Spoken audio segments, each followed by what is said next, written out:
श्री कृष्णा गोविंद हरे मुरारी, हे नाथ नारायण वासुदेवाय, हे नाथ नारायण वासुदेवाय। ओम नमो भगवते वासुदेवाय। आज आप सुनिए अधिक मास जानी पुरुषोत्तम मास महात्म्य का अध्याय 10। इस अध्याय में ऋषि पुत्री का घोर तप तथा भगवान शिव का उसे 5 पति होने के वर देने का वर्णन है। नारद जी बोले, हे महामुने, बड़ा कठोर कर्म प्रारंभ किया जिसे मुनि लोग भी करने में कठिनता अनुभव करते हैं। तब श्री नारायण बोले, उस कल्याणी ने शांत सनातन पंचमुखी शिव का चिंतन कर अति तप आरंभ किया।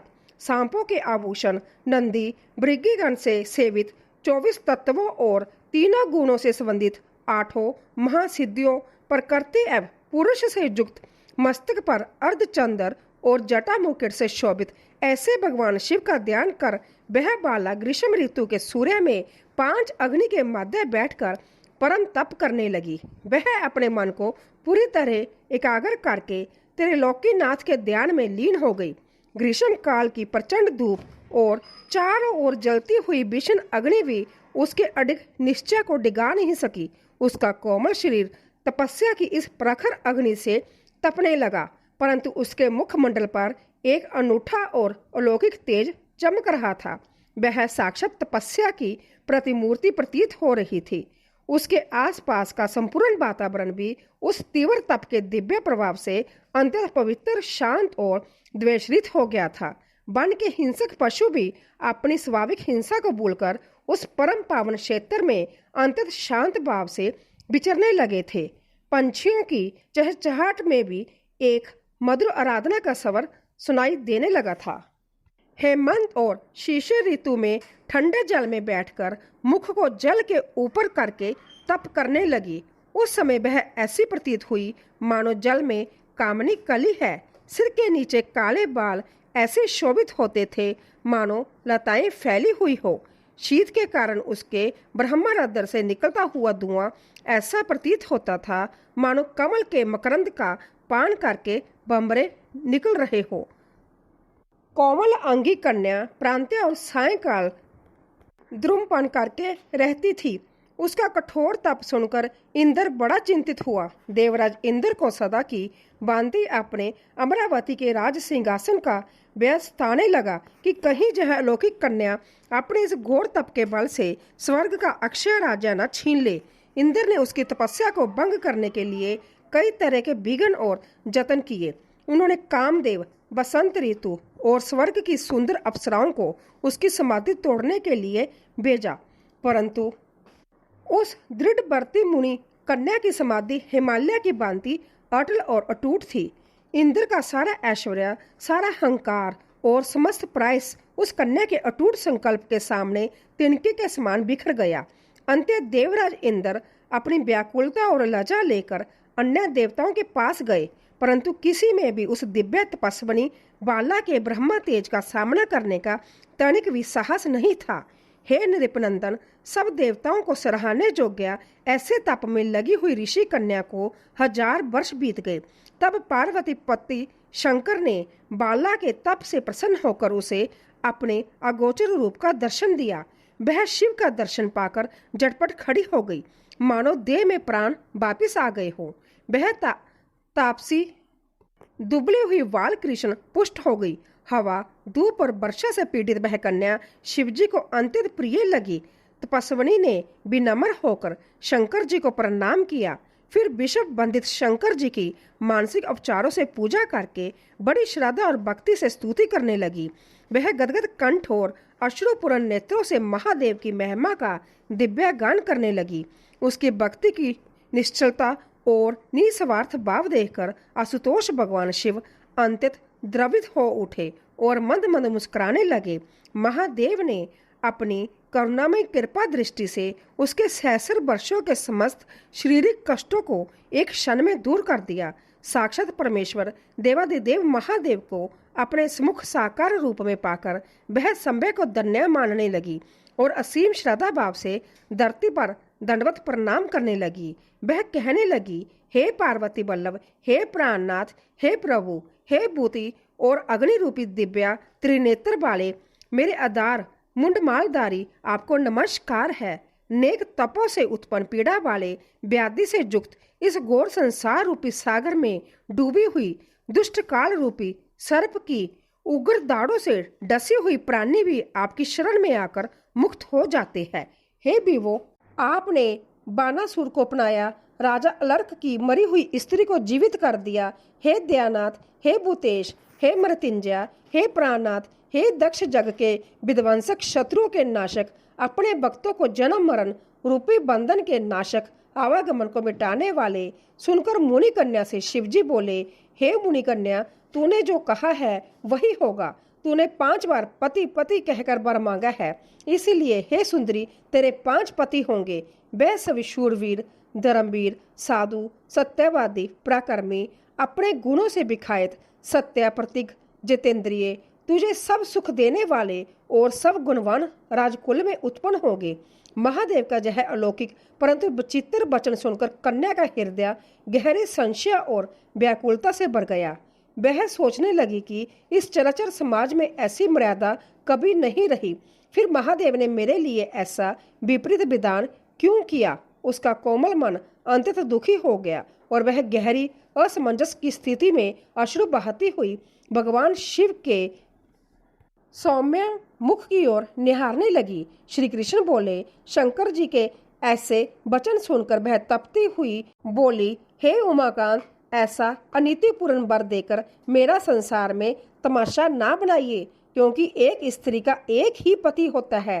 5 पति वाली कोई भी स्त्री कभी कहीं ना देखी है ना सुनी है। हाँ, ये संभव है कि एक पुरुष की 5 स्त्रियां तो हो सकती है। हे शंभु, आपकी राधिका होकर मैं 5 भ्राताओं वाली कैसे हो सकती हूँ। हे कृपा निधि, ऐसा कहना आपको शोभा नहीं देता। मैं आपकी हूँ, अंत आपको ही लज्जा आनी चाहिए। वह फूट फूट कर रोने लगी और महादेव से अपने इस वरदान को वापस लेने या बदलने की याचना करने लगी। उसने अंततः व्याकुल होकर कहा कि इस लोक लाज और समाज के ब्याह से वह आगे कैसे जीवित रह पाएगी। एक नारी के लिए यह मर्यादा के सर्वथा विरुद्ध और असहनीय है। इसीलिए हे कृपा सागर, अपने वचनों को बदलिए और मुझे सनातन धर्म के नियमों के अनुकूल ही उत्तम वरदान प्रदान कीजिए। कन्या के ऐसे वचन सुनकर शंकर जी फिर उससे बोले, हे वीरू, इस जन्म में तुझको पति सुख नहीं मिलेगा, परंतु तेरे अगले जन्म में जब तू अपने तपोबल से अजौनिजा अग्नि कुंड से उत्पन्न होगी, तब तू पति सुख को प्राप्त होकर परम पद को पाएगी। तूने मेरे प्रिय स्वरूप दुर्वासा का अपमान किया है। यदि दुर्वासा ऋषि कुपित हो जाए तो वह तीनों लोकों को भस्म कर दे। तूने हंकारवश ब्रह्मा तेज का तिरस्कार किया है और भगवान के प्रिय पुरुषोत्तम मास का सेवन नहीं किया, जिसको श्री कृष्ण ने अपना सब ऐश्वर्य दिया है। जितने तपस्वी लोग हैं वे सब श्री कृष्ण की आज्ञा का पालन करने वाले हैं। उनकी आज्ञा का उल्लंघन कौन कर सकता है। भगवान शिव ने उसे प्रेम पूर्वक समझाया कि विधि का अमिट विधान कभी व्यर्थ नहीं जाता। जब कोई मनुष्य अनजाने में भी किसी परम पवित्र मास या उच्च कोटि के संत का अनादर करता है तो उसे उसका प्रबंध भोगना ही पड़ता है। जब काल का चक्कर विपरीत होता है तब प्राणी की बुद्धि भी भ्रमित हो जाती है। तूने जो भूल की है यह वरदान उसी पूर्व कर्म का अनिवार्य प्रतिफल है जिसे भोगना ही होगा। हे मूढ़कन्या, दुर्वासा के सहने पर भी लोग पूजित मास तूने नहीं पूजा। अंत्य हे देवी, तेरे 5 पति अवश्य होंगे। पुरुषोत्तम मास का खंडन करने से अब यह टल नहीं सकता है। जो इस मास की निंदा करता है वह उसके विपरीत फल पाकर घोर नरक में जाता है। अंततः महान महात्माओं का वचन कैसे मिथ्या हो सकता है, तू ही बता। सदा सत्य बोलने वाले मुनियों की वाणी अनुकरणीय है। ऐसा कहकर नीलकंठ महादेव अंतर्धान हो गए। तब वह बाला अपनी झुंड से बिछड़ी हुई मृगी की भांति चकित होकर इधर देखती हुई रह गई। सूत जी बोले, हे मुनियों, दूज के चंद्रमा से युक्त बाल वाले सदाशिव के अंतर्धान होने पर जैसे इंद्र को बत्रासुर दैत्य का वध करने पर ब्रह्म हत्या लगने के कारण चिंता हुई थी, उसी प्रकार मुनि कन्या को दुर्वासा के वचनों का उल्लंघन करने के कारण चिंता समा गई। वह पश्चाताप की तीव्र अग्नि में जलने लगी कि काश उसने समय रहते पुरुषोत्तम मास का उत्तम व्रत और आदर किया होता। वह बार बार अपने भाग्य को कोसने लगी और विचार करने लगी कि इस संसार में ईश्वर की लीला कितनी विचित्र और गहन है। मनुष्य अपनी बुद्धि से जिसे सुख समझता है वह कभी कभी दुख का कारण बन जाता है। अगले अध्याय में आप सुनेंगे द्रौपदी की अग्निकुंड से उत्पत्ति और भगवान श्री कृष्ण का पुरुषोत्तम व्रत उपदेश। इसी के साथ अब आप सुनिए भागवत गीता का यह अध्याय। श्रीमद् भागवत गीता अध्याय अंश। अर्जुन ने कृष्ण से पूछा, हे कृष्ण, आप कर्मों के संन्यास की और फिर निष्काम कर्म योग की प्रशंसा करते हैं, इसीलिए इन दोनों में एक जो निश्चय किया हुआ कल्याणकारक होगा उसको मेरे लिए कहिए। इस प्रकार अर्जुन के पूछने पर श्री कृष्ण महाराज बोले, हे अर्जुन, कर्मों का संन्यास अर्थात मन, इंद्रियां और शरीर द्वारा होने वाले संपूर्ण कर्मों में कर्तापन का त्याग और निष्काम कर्म योग अर्थात समतत्व बुद्धि से भगवत अर्थ कर्मों का करना, यह दोनों ही परम कल्याण करने वाले हैं। परंतु उन दोनों में भी कर्मों के संन्यास से निष्काम कर्म योग साधन में सुगम होने से श्रेष्ठ है। मनुष्य जब तक कर्मों के संसारिक फल से बंधा रहता है तब तक वह इस जन्म मरण के चक्कर से कभी मुक्त नहीं हो सकता। इसीलिए श्रेष्ठ मार्ग ये है कि कर्म को छोड़ा ना जाए, बल्कि कर्म के फल की आसक्ति और इच्छा को त्याग दिया जाए। यही सच्चा संन्यास है। सामान्य मनुष्य के लिए कर्म का पूर्ण रूप से त्याग कर देना व्यवहारिक रूप से संभव नहीं होता, क्योंकि प्रकृति का प्रत्येक गुण मनुष्य को हर क्षण किसी न किसी कार्य में अनवर्थ प्रवृत्ति रखता है। इसीलिए हे अर्जुन, जो पुरुष ना किसी से द्वेष करता है और ना किसी की आकांक्षा करता है, वह निष्काम कर्म योगी सदा सन्यासी ही समझने योग्य है, क्योंकि राग द्वेष आदि द्वंद्वों से रहित हुआ पुरुष सुखपूर्वक संसार रूपी बंधन से मुक्त हो जाता है। दोनों में से एक में भी अच्छी प्रकार स्थित हुआ पुरुष दोनों के फलस्वरूप परमात्मा को प्राप्त होता है। ज्ञान योग्य द्वारा जो परम धाम प्राप्त किया जाता है, निष्काम कर्म योग्य द्वारा भी वही प्राप्त किया जाता है। इसीलिए जो पुरुष ज्ञान योग और निष्काम कर्म योग को फलस्वरूप से एक देखता है, वही यथार्थ देखता है। जो व्यक्ति ज्ञान मार्ग और कर्म मार्ग को अलग अलग रूप में देखता है, वह आत्मज्ञान से रहित अज्ञानी है। वास्तव में इन दोनों का अंतिम मार्ग एक ही परम सत्य परमेश्वर की ओर जाता है। निष्काम भाव से किया गया कर्म योग ही मनुष्य के भीतर ज्ञान की पावन भूमिका तैयार करता है। जब तक हृदय में पूर्ण शुद्धता, पवित्रता और समभाव का उदय नहीं होता, तब तक केवल ज्ञान की बातें करना कोरी कल्पना मात्र रह जाती है। इसीलिए तत्वदर्शी लोग दोनों मार्गों के फल को एक समान ही मानते हैं। परंतु हे अर्जुन, निष्काम कर्म योग के बिना संन्यास अर्थात मन, इंद्रियां और शरीर द्वारा होने वाले संपूर्ण कर्मों में कर्तापन का त्याग प्राप्त होना कठिन है, और भागवत स्वरूप को मनन करने वाला निष्काम कर्म योगी परम ब्रह्मा परमात्मा को शीघ्र ही प्राप्त हो जाता है। वश में किया हुआ शरीर जिसका है, ऐसा जितेंद्रिय और विशुद्ध अंतकरण वाला अन्य संपूर्ण प्राणियों के आत्म स्वरूप परमात्मा में एकीभाव हुआ निष्काम कर्म योगी कर्म करता हुआ भी लिपायमान नहीं होता है। ऐसा उच्च कोटि का योगी इस भौतिक संसार में रहते हुए भी कीचड़ में खिले कमल की भांति सर्वथा निर्लिप्त रहता है। उसकी बुद्धि सदा स्थिर होती है और वह जीवन की हर कठिन से कठिन परिस्थिति में भी अपना मानसिक समभाव बनाए रखता है। वह दूसरों के सुख में वास्तविक सुख और दूसरों के दुख में गहरी सहानुभूति का अनुभव करता है, परंतु संभव कभी भी सुख दुख के आवेग से विचलित नहीं होता। उसका प्रत्येक कार्य केवल लोक कल्याण और ईश्वर की आराधना के निमित्त ही समर्पित होता है।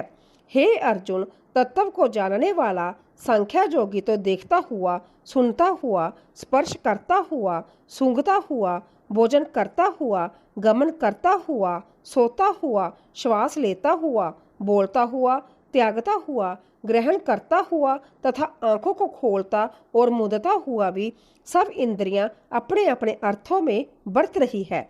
इस प्रकार समझता हुआ निसंदेह ऐसा माने कि मैं कुछ भी नहीं करता हूँ, परंतु हे अर्जुन, पुरुषों द्वारा यह साधन होना कठिन है और निष्काम कर्म योग सुगम है।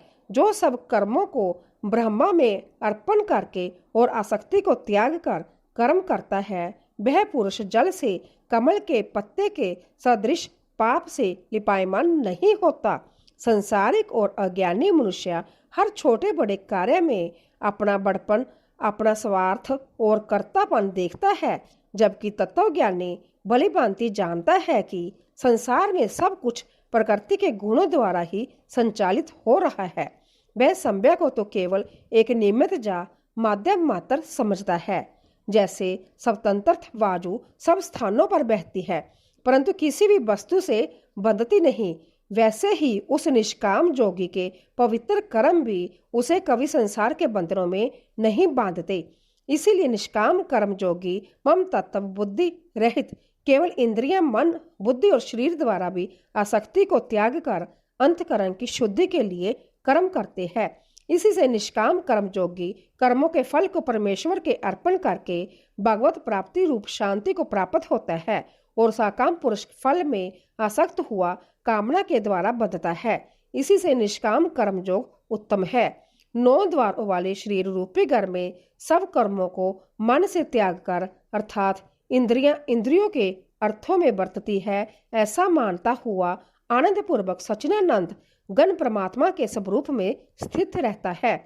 जब जीव आत्मा संज्ञा को इन नश्वर भौतिक इच्छाओं और कामनाओं से पूरी तरह अलग कर लेती है, तब वह भीतर ही भीतर एक अनूठे परम आनंद का अनुभव करती है। तब संसारिक सुख और दुख, लाभ और हानि, जय और पराजय उसके लिए एक समान हो जाते हैं। ऐसा पूर्णतः मुक्त पुरुष संसार की किसी भी नश्वर वस्तु से ना तो कभी आकर्षित होता है और ना ही किसी संकट से व्यावित होता है। उसका मन सदा परम शांति के उस अथाह सागर में डूबा रहता है, जहाँ केवल और केवल परम आनंद की लहरें उठती है। परमेश्वर भी भूत प्राणियों के न कर्तापन को और न कर्मों को तथा न कर्मों के फल के संजोग को वास्तव में रचता है, किंतु परमात्मा के प्रकाश से प्रकृति ही बरतती है, अर्थात गुण ही गुणों में बरत रहे हैं। सर्वव्यापी परमात्मा न किसी के पाप कर्म को और न किसी के शुभ कर्म को भी ग्रहण करता है, किंतु माया के द्वारा ज्ञान ढका हुआ है। इससे सब जीव मोहित हो रहे हैं, परंतु जिनका वह अंतःकरण का अज्ञान आत्मज्ञान द्वारा नष्ट हो गया है, उनका वह ज्ञान सूर्य के सदृश उस सच्चिदानंद गण परमात्मा को प्रकाशता है। माया जनित अज्ञान के कारण ही अज्ञानी जीव संज्ञा को कर्ता मान बैठता है और फिर सुख दुखों के भयंकर जाल में फंस जाता है। जैसे ही हृदय में सच्चे आत्मज्ञान का दिव्य सूर्य उदय होता है, सारा ब्रह्म और अंधकार क्षणभर में छंट जाता है और परमेश्वर का वास्तविक आनंदमय रूप अंतर आत्मा में प्रकट हो जाता है। इस नश्वर संसार में अज्ञान ही मनुष्य का सबसे बड़ा और पहला बंधन है, और जब ज्ञान का प्रकाश फैलता है तब वह अंधकार संपत्ति ही शांत हो जाता है। हे अर्जुन, तद्रूप है बुद्धि जिनकी तथा तद्रूप है मन जिनका, और उस सच्चिदानंद गण परमात्मा में ही है निरंतर एक ही भाव से स्थिति जिनकी, ऐसे तत्वपरायण पुरुष ज्ञान के द्वारा पाप रहित हुए अपुनरावृत्ति को अर्थात परम गति को प्राप्त होते हैं। ऐसे ज्ञानवान जन विद्या और विनय युक्त ब्राह्मण में तथा गौ, हाथी, कुत्ते और चंडाल में भी समभाव से देखने वाले ही होते हैं। इसीलिए जिनका मन समतत्व भाव में स्थित है, उनके द्वारा इस जीवित अवस्था में ही संपूर्ण संसार जीत लिया गया है, अर्थात जीते हुए संसार से ही मुक्त है, क्योंकि सच्चिदानंद गण परमात्मा निर्दोष और सम है। इससे वह सच्चिदानंद गण परमात्मा में ही स्थित है। सच्चा ज्ञानी और महात्मा वही है जो संसार के प्रत्येक छोटे बड़े जीव में एक ही परमपिता परमात्मा के दिव्य अंश का साक्षात दर्शन करता है। वह किसी भी प्राणी में बाहरी रूप से भेद नहीं करता, क्योंकि उसकी आत्मिक दृष्टि सदा आंतरिक स्तर पर टिकी होती है, नश्वर शरीर पर नहीं। चाहे कोई प्रकांड विद्वान हो या समाज का कोई अन्य जीव, वह सब में उसी एक अविनाशी चेतना को देखता है जो संपूर्ण चराचर जगत के कण कण में व्याप्त है। जो पुरुष प्रिय को अर्थात जिसको लोग प्रिय समझते हैं उसको प्राप्त होकर हर्षित नहीं होता है, और अप्रिय को अर्थात जिसको लोग अप्रिय समझते हैं उसको प्राप्त होकर उद्वेगवान नहीं होता है। ऐसा स्थिर बुद्धि वाला, संशय रहित, ब्रह्मावेत्ता पुरुष सच्चिदानंदगण परम ब्रह्मा परमात्मा में एक ही भाव से नित्य स्थित है। बाहर के विषयों में अर्थात संसार के भोगों में आसक्ति रहित अंत्य करने वाला पुरुष अंत्यकरण में जो भगवान दायन जनित आनंद है उसको प्राप्त होता है और वह पुरुष सच्चिदानंद परम ब्रह्मा परमात्मा रूप जोग में एक ही भाव से स्थित हुआ अक्षय आनंद को अनुभव करता है। इस संसार के जितने भी क्षणिक और भौतिक सुख है वह उस अलौकिक दिव्य और असीम ईश्वरीय आनंद के सामने अंततः तुच्छ और फीके है। जो साधक एक बार उस अनूठे ईश्वरीय रस को चख लेता है वह फिर कभी लौटकर संसार के झूठे भोगों की ओर मुड़कर नहीं देखता। उसे संसार की बड़ी से बड़ी सुख सुविधाएं भी कभी अपनी ओर आकर्षित नहीं कर पाती। वह सोते जागते उड़ते बैठते अपने ही भीतर ईश्वर के शाश्वत प्रेम और दिव्य आनंद का निरंतर अनुभव करता रहता है।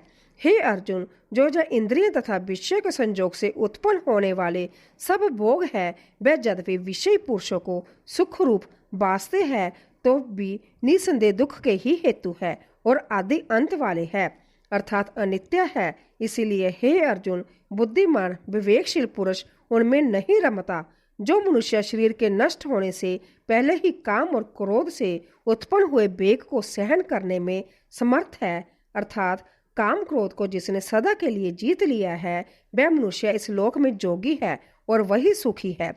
जो पुरुष निश्चय करके अंतर आत्मा में ही सुख वाला है और आत्मा में ही आराम वाला है तथा जो आत्मा में ही ज्ञान वाला है ऐसा वह सच्चिदानंद परम ब्रह्मा परमात्मा के साथ एक ही भाव हुआ संख्या जोगी शांत ब्रह्मा को प्राप्त होता है।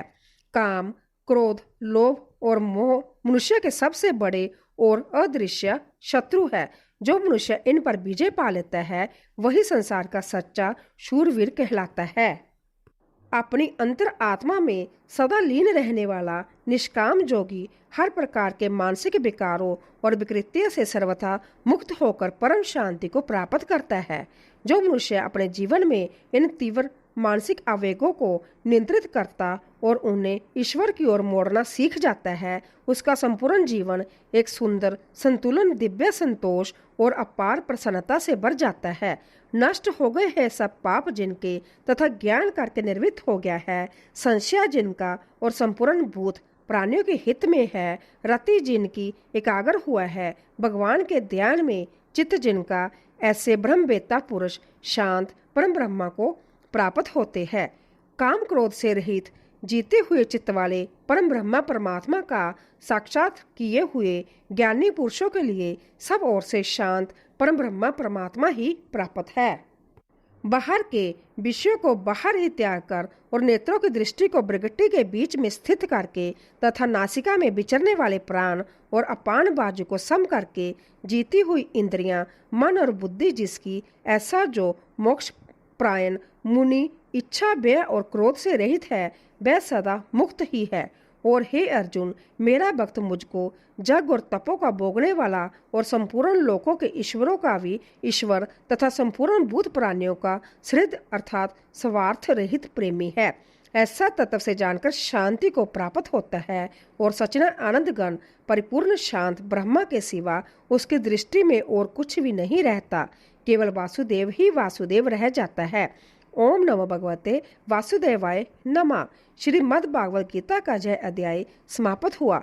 जो भी मनुष्य इस पावन अध्याय को निष्ठा पूर्वक पढ़ता है, सुनता है और अपने जीवन में इसका निरंतर अभ्यास करता है वह मनुष्य अनिवार्य रूप से भगवान की असीम कृपा और सानिध्य पाता है।